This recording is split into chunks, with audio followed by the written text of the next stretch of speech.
हम सब ने प्रार्थना सुनी होगी, इसके पहले जो संगच्छद ध्वम था उस पर मुझे बात नहीं करना। एप्लीकेशन ऑफ जो योग है, ये बहुत अच्छी प्रार्थना, ये प्रार्थना मेरे गुरु प्रोफेसर बीएन झा सर की है।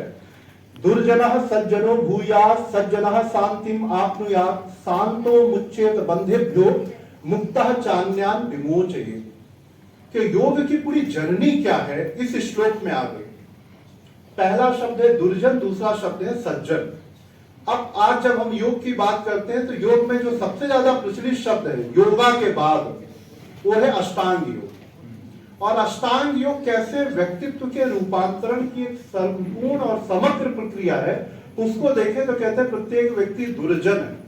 दुर्जन का मतलब ये नहीं कि जो गलत काम में लगा, दुर्जन का मतलब जिसको अपना ज्ञान नहीं, जिसको हम अंग्रेजी में कहते हैं सेल्फ इग्नोरेंट पर्सन। तो कहते हैं जो यम और नियम है व्यक्ति को सज्जन कर देता है। सज्जन करने का मतलब होता है सेल्फ अवेयर बनाता है, अपने विचार पर, अपने वचन पर, अपने व्यवहार पर नियंत्रण लाता है। फिर कहते हैं कितने से बात नहीं बनेगी, सज्जन को क्या करना, शांति चाहिए। हर व्यक्ति पीस, आनंद की तलाश में। तो कहते हैं उसका उपाय क्या है, तो वो आसन है, प्राणायाम है, प्रत्याहार है, धारणा है, ध्यान है। ये सब हमें क्या देते हैं, शांति, पीस, ब्लिसनेस, जिसको हम कई बार पैथोलॉजिकली कह देते हैं कि वो जो हैप्पी हार्मोन डोपामिन इत्यादि की चर्चा करते हैं कि साहब आप रील 4 घंटे क्यों देखते हो दिन भर में, तो डोपामिन रिलीज हो रहा है। चॉकलेट क्यों खा रहे हो, तो अच्छा लग रहा है, वो मतलब पैथोलॉजी में तो कुछ ऐसी वर्ड है हार्मोन को लेकर के। तो कहते हैं कि नहीं आप कुछ नया ट्राई करो, वो नया ट्राई करने में जो हैप्पीनेस है जो आपका, वो पीस और हैप्पीनेस बिल्कुल एक दूसरे से जुड़े हुए हैं। अब जो अभी मेरे साथ बहुत सारे बच्चे आए जो दिल्ली जैसे महानगर से आए होंगे, उनको यहाँ आती शांति मिल गई, कहीं कुछ नहीं चारों तरफ, क्योंकि महानगर की अपनी एक भीड़ भाड़ है, एक अपनी ऊहापोह है। तो उन्होंने कहा कि उसके लिए कुछ उपाय होता है, लेकिन जीवन की यात्रा इतनी नहीं कि साहब हम सुखी हो जाएं, हम आनंदित हो जाएं, शांति मिल जाए। इस यात्रा का एक अंत है, और वो अंत अगर पूर्ण हो जाए तो फिर कहना क्या, तो कहते हैं शांतो मुच्चेत बंधेभ्य। ये बंधन है, शरीर का बंधन, इंद्रियों का बंधन, संस्कार का बंधन, चित्त का बंधन। तो कहते हैं कि आगे क्या है, तो कहते हैं समाधि की अवस्था जो आपको सभी प्रकार से बंधनों से मुक्त करेगा। अभी एक जैन मुनि ने हाल ही में, बड़े प्रसिद्ध जैन मुनि, बड़े तपस्वी व्यक्ति ने शरीर त्याग किया है एक विधि के द्वारा, है ना, कि जीवन के आगमन का तो सब लोग सेलिब्रेशन करते हैं, उन्होंने जीवन का जो निगमन था, जो जीवन का बाहर जाने की यात्रा, और अभी सोशल मीडिया पर अगर आप जुड़े होंगे तो आपने देखा होगा उसका बड़ा, तो वो ऐसे वही समाधि के जब आप जागरूक होकर के यहाँ से आप इस संसार से बाहर जा रहे हैं। और कहते हैं कि यही तक बात नहीं कि अगर आपको मुक्ति मिल गई, मोक्ष मिल गया, हमारे यहाँ 2 तरह की मुक्ति, सदैव विदेह, शरीर के रहते भी हम मोक्ष को प्राप्त कर सकते हैं। जीवन के जो आदि दैविक, आदि भौतिक और आध्यात्मिक दुखत्रय हैं, जिसको तापत्रय कहते हैं, उनके नाश के बाद अगली लाइन बड़ी अच्छी है, जो हमारी रिस्पॉन्सिबिलिटी बनती है, मुक्तः चान्यान विमोचयेत्। अगर आप मुक्त हो गए तो आपका इतना ही काम नहीं है। अभी सुबह मैडम ने भगवान बुद्ध का चित्र दिखाया था, तो भगवान बुद्ध ने नहीं कि साहब हमें मुक्ति मिल गई, अब हमें इस द्वंद्व से कोई लेना देना। उन्होंने अपने जीवन को आदर्श बनाया, और उस आदर्श में बोधिसत्व का जो स्वरूप है उसमें उन्होंने सबको प्रेरित किया कि कैसे वो मुक्ति प्राप्त करते हैं। तो कैसे हमारे जीवन में योग जुड़ा हुआ है, इसको अगर हम समझें, और प्रत्येक व्यक्ति के लिए ऐसा नहीं है, जैसे अभी जब हम आयुष मिनिस्ट्री के सेटअप में बात करते हैं तो ज्यादा हम थेरेपी बेस पे बात करते हैं, और मजबूरी भी है, क्योंकि भारत सरकार जो इतना ज्यादा फंड खर्च कर रही है, वो हेल्थ सेक्टर का थोड़ा सा जो कह सकते हैं कि जो थोड़ा सा दबाव, जो वेट है, वो आयुष अपने तरफ ले, और इसके लिए सारी पद्धतियां बहुत अच्छे से काम करें। तो जब हम रिसर्च की बात करते हैं तो वहाँ योगा थेरेपी की बात होगी, प्री पोस्ट डाटा होगा, इंटरवेंशन होगा। लेकिन अब योग की मुझे लगता है अभी बहुत लंबी यात्रा है सबको लेकर के, तो कैसे ये सारी चीजें जुड़ती है, आगे चलेंगे। अब ये बिल्कुल यूजी और यूके केजी जो भी कहते हैं उन सब बच्चों के लिए है कि जैसे कहते हैं योग की पिक्चर दिमाग में क्या बनती है, तो सबसे अच्छी पिक्चर बनती है आसन की, है ना। अगर दिमाग में आपको योग की पिक्चर हो, इसलिए दुनिया में योग का मतलब योगासना हो गया। फिर थोड़ी सी और पिक्चर, तो कोई नाक पकड़ के इधर उधर से फूफा कर रहा हो, प्राणायाम की है। और कोई जिसको आजकल हम कहते हैं ना सोफिस्टिकेटेड आदमी, वो आसन प्राणायाम नहीं करता, ध्यान करता, मेडिटेशन, माइंडफुलनेस, उसकी 3rd पिक्चर बनती है। लेकिन योग की वास्तव में तीनों पिक्चर नहीं है, क्योंकि योग की जो पिक्चर है वो 4थी पिक्चर है। एक व्यक्ति जो अपने प्रत्येक कर्तव्य और उत्तरदायित्व में संलग्न है, और वो आनंद की अवस्था जिसको हम समाधि कहते हैं। आगे मैं प्रयास करूंगा समझाने। अब यहां से चलते हैं। देखिए शोध में जो सुबह भी बात चल रही थी और बहुत अच्छी बात थी कि अगर आपका शोध समाज के लिए उपयोगी नहीं है तो आपको ऐसे शोध कार्य से बचना चाहिए। तो सबसे पहला जो योग में शोध हो सकता है वो क्या हो सकता है कि योग है क्या, ये सामान्य व्यक्ति को आप समझा दें। एक तो हमने देखा आसन है योग, योग प्राणायाम है योग, ध्यान है योग, समाधि। लेकिन एक सामान्य समझ योग की क्या हो सकती है जो एक आम आदमी से लेकर के विशिष्ट आदमी तक सब तक चली जाए, क्योंकि टॉपिक है कॉन्सेप्ट ऑफ योग। तो ये मैंने कुछ पढ़ लिख करके डेवलप किया कि yoga is an ancient art and science of holistic living. अब ये वर्ड आजकल बड़ा पॉपुलर है, हॉलिस्टिक लिविंग। हर व्यक्ति हॉलिस्टिकनेस की तरफ जा रहा है, लेकिन हॉलिस्टिकनेस क्या है? जिसको जो हमारा मोरारजी देसाई राष्ट्रीय योग संस्थान का ध्येय वाक्य है, वहां पे इसको बताया गया कि हॉलिस्टिकनेस आता कैसे। तो कहते हैं कि हॉलिस्टिकनेस 3 चीजों से बनता है, हेल्थ, हैप्पीनेस और हार्मनी। अगर ये 3 एस्पेक्ट आपने जीवन में प्राप्त कर लिए, कहीं पर भी, किसी भी जगह पर, किसी भी समय पर, तो आपके जीवन में हॉलिस्टिकनेस आ जाएगी। तो इसलिए हमने 2 योग की सामान्य परिभाषाएं बनाई बिना शास्त्र में गए हुए कि योग प्राचीन भारत की क्या है, ये कला भी है, विज्ञान भी है, किसकी? समग्र जीवन प्राप्त करने की। और वो क्या है, उसको हमने डिफाइन किया। Yoga is a set of physical, mental, spiritual practices which Leeds toward the health, happiness and harmony. कुछ शारीरिक अभ्यास भी है, कुछ मानसिक अभ्यास भी है, और साथ में क्या है, कुछ आध्यात्मिक अभ्यास भी। अच्छा, इन अभ्यास को करने का लाभ क्या है? तो कहते हैं इससे आपको शारीरिक स्वास्थ्य मिलेगा, हेल्थ, और क्या मिलेगा? हैप्पीनेस, मानसिक स्वास्थ्य, और क्या मिलेगी? हार्मनी मिलेगा, जिसको आज हम कहते हैं कलेक्टिव हेल्थ, या जिसको हम कह सकते हैं हार्मोनाइज सोसाइटी, जिसकी डिमांड बहुत ज्यादा है। अब हम चलते हैं इसके टेक्निकल एस्पेक्ट के, व्हाट इज योग।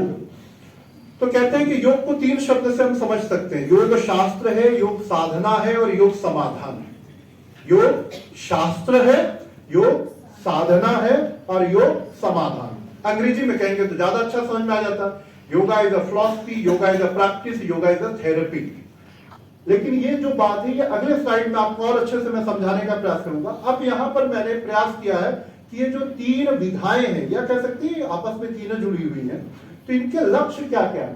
तो सबसे पहले जो योग शास्त्र, उसका एकमात्र लक्ष्य है स्वस्थस्य समाधि लाभ। जो व्यक्ति स्वस्थ है उसको समाधि की प्राप्ति हो जाए। और समाधि क्या है, समय मिलता है तो आगे बताऊंगा। सामान्य अर्थों में वो चेतना की ऐसी उच्च अवस्था जहां मन अनायास ही एकाग्र हो जाए, जहां चित्त की वृत्तियां अनायास ही रुक जाए। एक होता है हम प्रयत्न पूर्वक एफर्ट लगा लगा करके चीजों को कंट्रोल करते हैं, एक होता है कि हमने कुछ नहीं किया और ये अपने आप घटित होने लगे। फिर दूसरा, अगर हम योग साधना कहें तो साधना का लक्ष्य क्या होता है?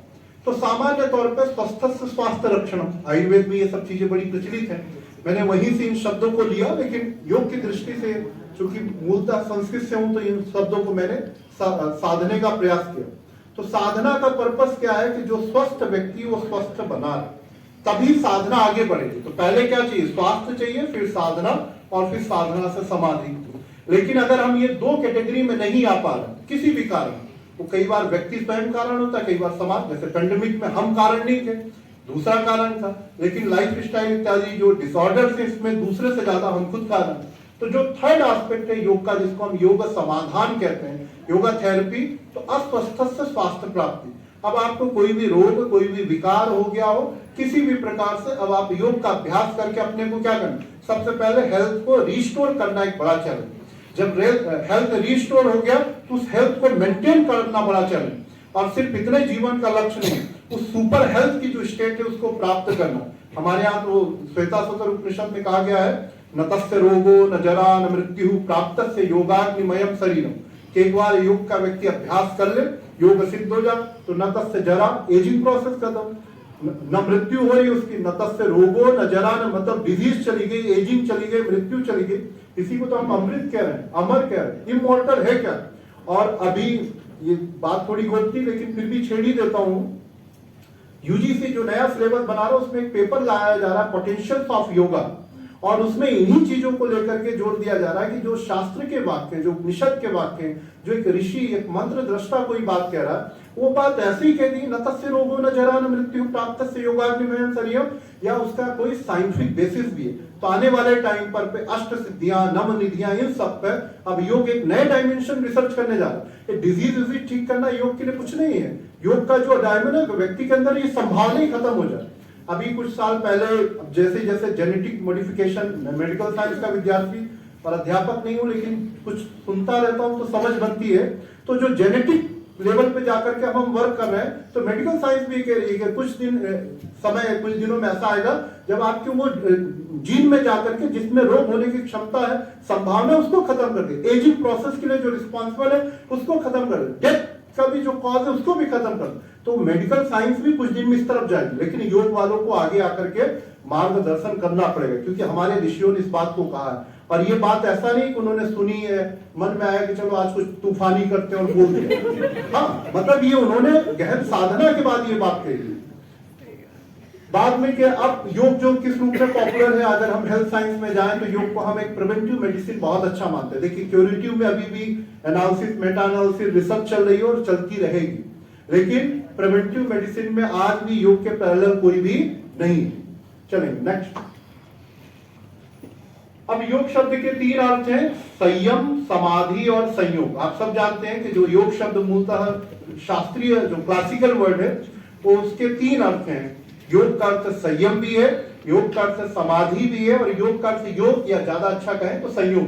ठीक है ना। अब यहाँ पे मुझे ये तीन शब्द बताना कोई जरूरी नहीं है मेरे लिए, इतना तो आप लोग जानते होंगे, भाषा विज्ञान की बहुत मूलभूत समझ है। जो महत्वपूर्ण वो है कि ये तीन अर्थ नहीं है, ये योग के तीन चरण हैं। These are the three steps of yoga, not three different meaning of it. संयम से समाधि, समाधि से संयोग आता है। संयम पहला, चित्त की एकाग्रता, चित्त वृत्ति निरोध क्या है, वो संयम। और जब आपका संयम सधने लगता है तो चित्त अनायास, विदाउट एनी एफर्ट आपका मन एकाग्र होने लगता है। और जब मन एकाग्र हो गया ना, तो मन की जो क्या कहें कि जो मन में कलुषिता है वो खत्म हो गई। तो फिर आप आत्म भाव की अवस्था में आ जाते हैं कि पूरा ब्रह्मांड ही मेरा और मैं सबको हूं।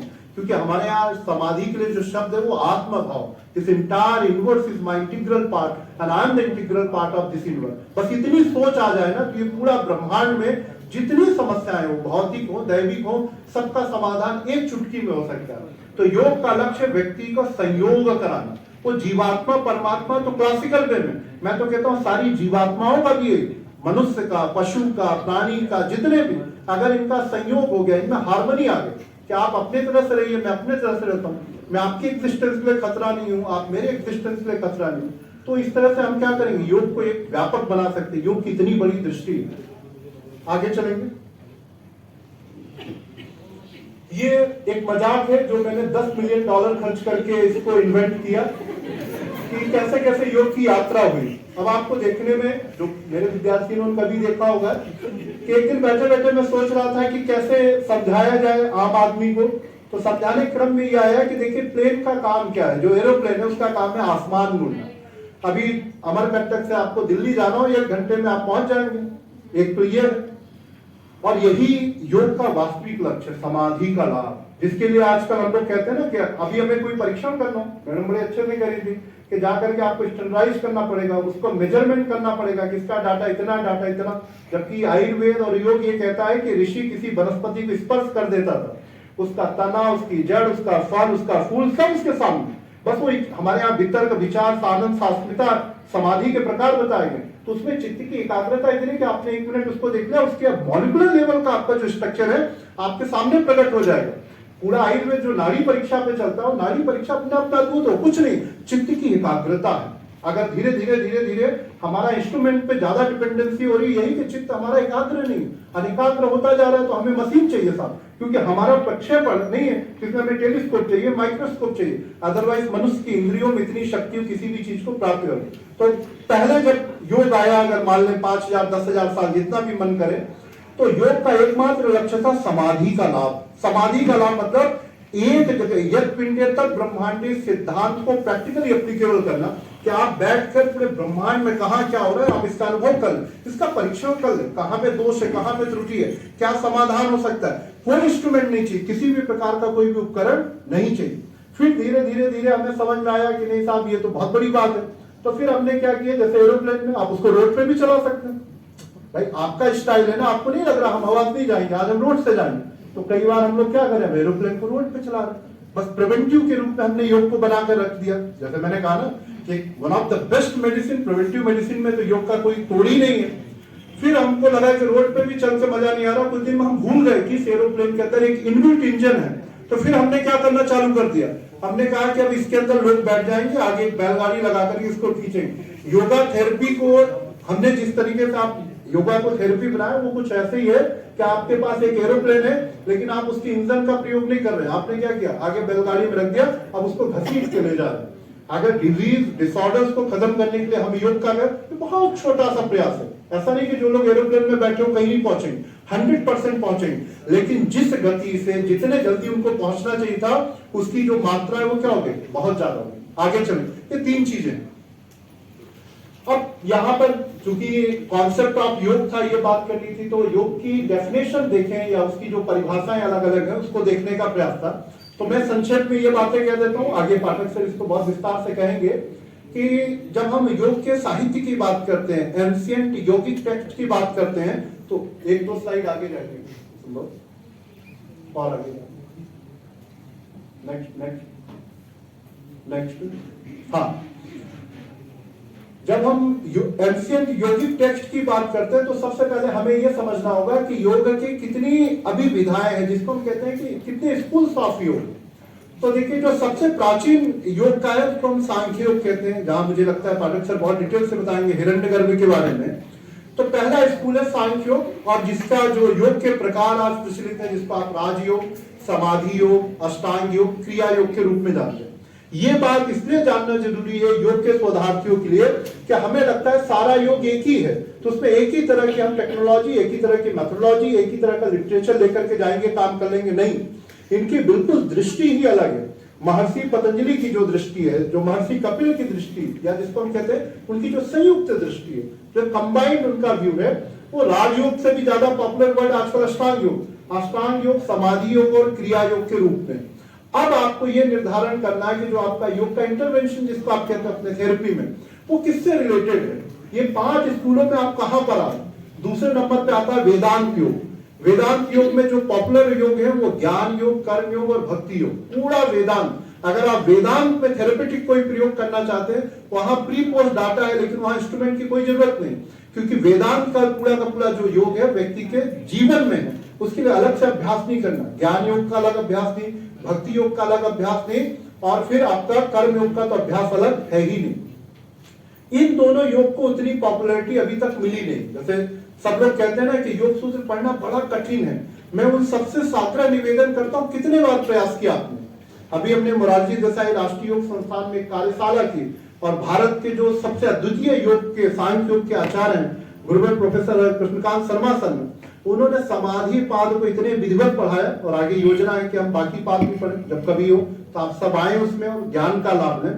इतना सरल है, बस मैं बार बार एक ही चीज कहता हूं, हम समझने के लिए तैयार है कि नहीं। जब हमने ये पैथोलॉजी, बायोकेमिस्ट्री, एनाटॉमी, बायोमैकेनिक्स से समझ लिए, तो शास्त्र समझने में क्या कठिनाई। बस चित्त की एकाग्रता चाहिए, चित्त की शुद्धता चाहिए, और पर्पस चाहिए कि मुझे ये समझना है।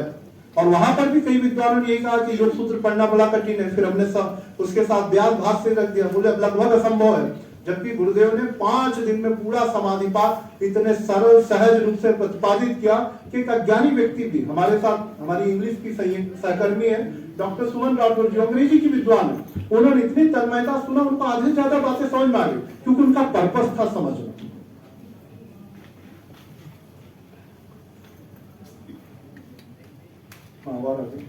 स्कूल्स ऑफ योग पे था लगभग। हाँ, तो यहां तक 2 है। अब देखिए, आज योग की जो पॉपुलैरिटी है वो ना तो पातंजल सांख्य योग स्कूल की है, ना वेदांत योग की। वेदांत योग में रामकृष्ण मिशन मठ का अगर आपने नाम सुना होगा, स्वामी विवेकानंद का नाम सुना होगा, जिनके नाम पे ये खंड भी है, तो उन्होंने अपने जीवन में सिर्फ और सिर्फ एक ही योग का प्रचार प्रसार किया, वो वेदांत योग था। आज जिस योग की हम बात करते हैं वो योग है तंत्र योग। हमारे यहाँ 2 परंपरा है, आगम परंपरा और निगम परंपरा।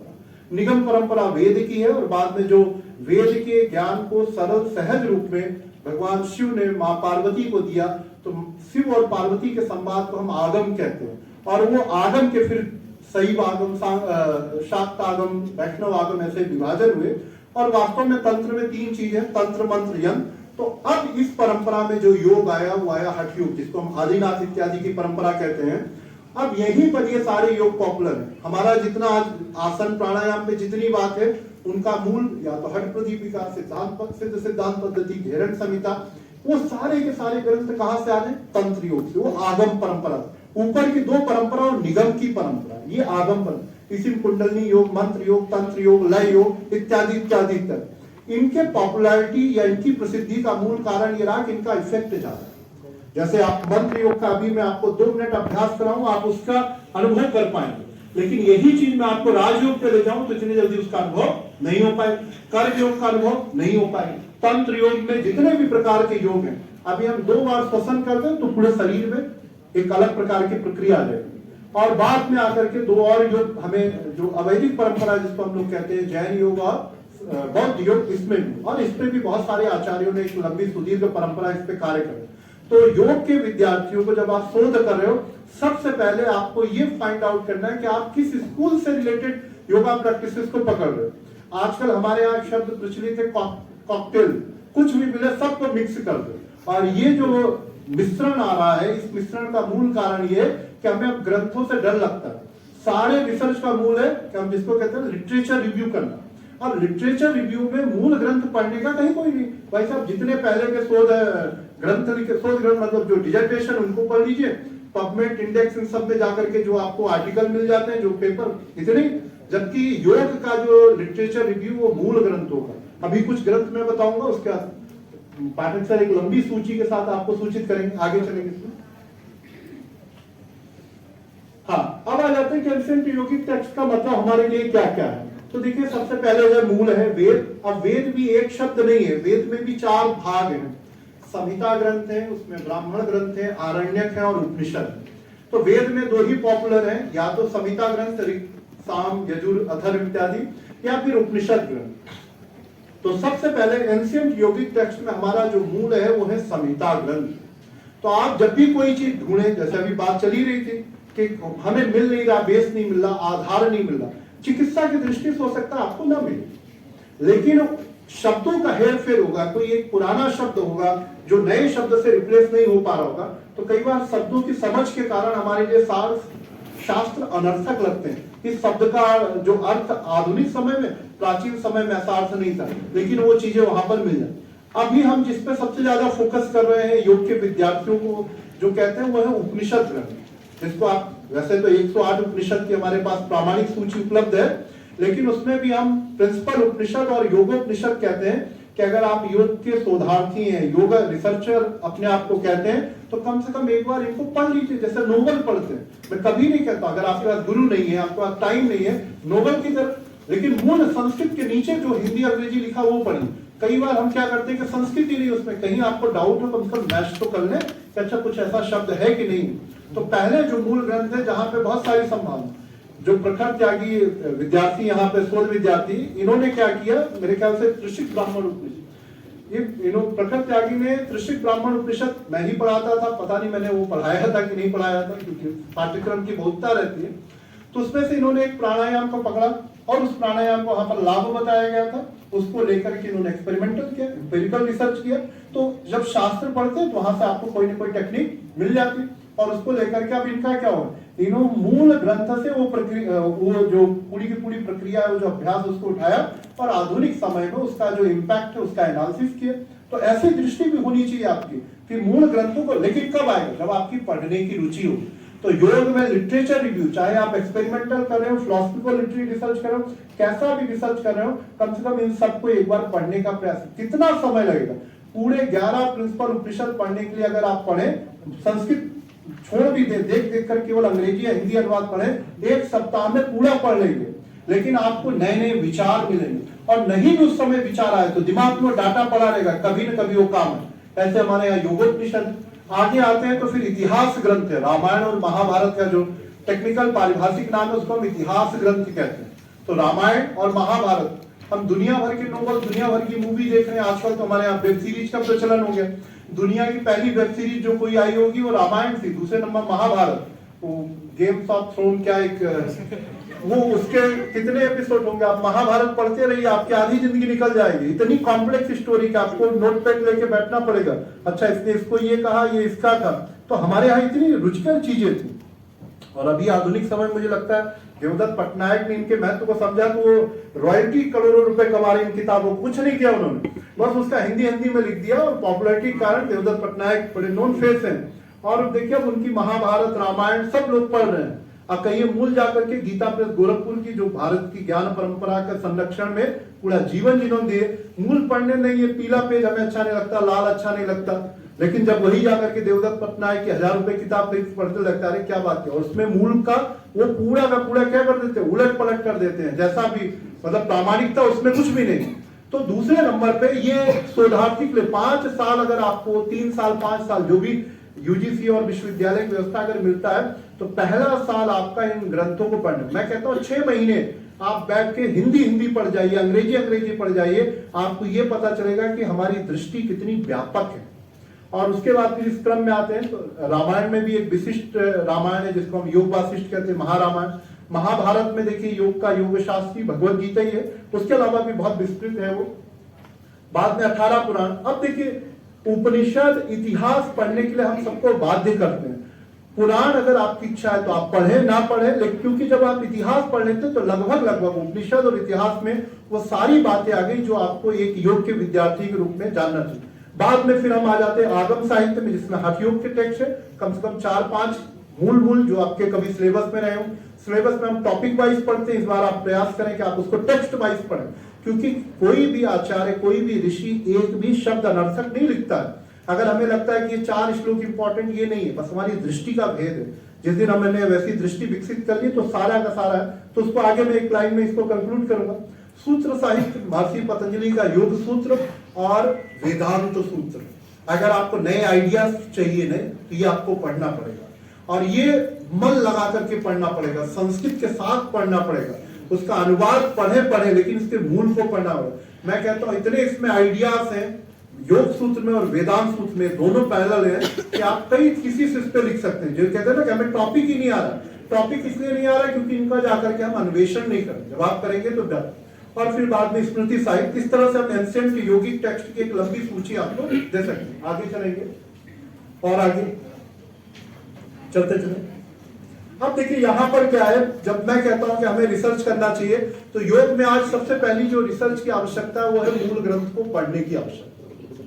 आप मूल ग्रंथ को संस्कृत के साथ पढ़ें, संस्कृत भी पढ़ें, उसका हिंदी अंग्रेजी अनुवाद पढ़ें, आपकी अपनी भाषा में उतनी कुशलता नहीं हो सकती है। तो पहला जो सबसे बड़ा रिसर्च है, अगर आज हमें लर्नर या स्कॉलर मिल जाए ना, वो पूरा पढ़ने की क्षमता रखते हैं। अब चूंकि यूनिवर्सिटी की बाध्यता है कुछ लिख करके आपको देना, वो तो अनायास ही हो जाएगा। पहली जो डिमांड है वो योग के साहित्य को पढ़ने और मूल साहित्य को पढ़ने की आवश्यकता है।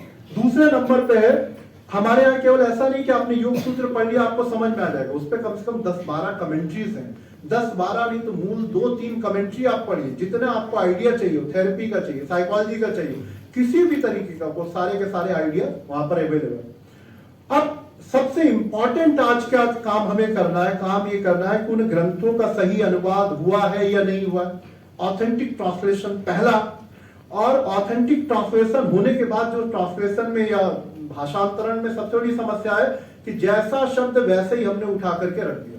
जैसे मैं कहता हूं अभी वाक्य कहा ना, न तस्य रोगो न जरा न मृत्यु प्राप्तस्य योगाग्निमयम् शरीरम्, तो हमारे यहाँ एक शब्द है जिसको हम आजकल तो बहुत पॉपुलरली कह देते हैं आरोग, या इसको हम कहते हैं आरोग्यता।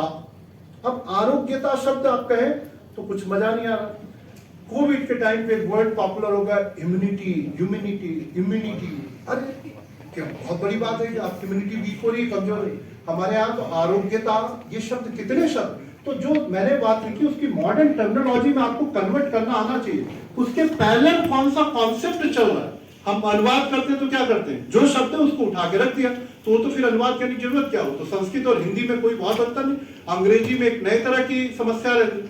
तो आपको क्या करना है, एक रिसर्चर के रूप में उसके इक्विवेलेंट जो कॉन्सेप्ट चल रहे हैं ना, जब आप अनुवाद करें तो उस शब्द को लिखें और उस शब्द के ब्रैकेट में उस नए शब्द को, जो भी प्रचलित शब्द है उसको क्या करिए आप वहां पर जोड़ दीजिए। तो आपकी अपने आप में ये रिसर्च होगी कि ये कॉन्सेप्ट, जैसे 2019-18 में मेरे ख्याल से WHO की दिल्ली में कॉन्फ्रेंस हुई, तो वहाँ ऑस्ट्रेलिया से बहुत बड़े विद्वान आए थे, वो योगा साइकोलॉजी पे वर्क कर रहे थे, तो मैं भी उसमें था। तो बातचीत में मैंने कहा साइकोलॉजी वर्ड हो ही नहीं सकता, क्योंकि पुनरुक्ति है। क्योंकि योग क्या है, तो योग मन का विज्ञान, तो आप योग भी बोल रहे हैं और साइकोलॉजी भी बोल रहे हैं। जैसे हम कहते हैं योगा प्रैक्टिस, तो ये भी पुनरुक्ति है। योग का मतलब ही अभ्यास है, सांख्य योग में योग का मतलब ही अभ्यास है। तो आप योग प्रैक्टिस कर रहे हैं तो क्या कर रहे हैं आप, पुनरुक्ति कर रहे हैं। योगा साइकोलॉजी बोल रहे हैं तो क्या कर रहे हैं आप, पुनरुक्ति कर रहे हैं। क्यों? क्योंकि आपको मूल शब्द की समझ है। और बाद में चल करके कंपैरेटिव स्टडी के जो शास्त्रीय ग्रंथ है उनकी आधुनिक ग्रंथों के साथ एक तुलनात्मक अध्ययन। लास्ट स्लाइड 1 मिनट में पूर्ण करेंगे। अब ये कुछ शब्द हैं जो हमारे ट्रेडिशनल एस्पेक्ट में हम लोग रिसर्च कैसे करते हैं। अभी मैडम ने जो बताया 10 चरण बताए, हमारे यहाँ 5 ही चरण होते हैं। जब पारंपरिक जो शोध किया जाता है वो क्या है, सबसे पहले विषय, फिर संशय, पूर्व पक्ष, उत्तर पक्ष और निर्णय। ये 5 स्टेप की हमारी प्रक्रिया है। इसको हम कहते हैं अधिकरण, इसको कहते हैं ट्रेडिशनल रिसर्च मेथोडोलॉजी। और इस पे कभी समय होगा तो फिर बोलूंगा, क्योंकि समय की मर्यादा का पालन करते हुए यहाँ पूर्ण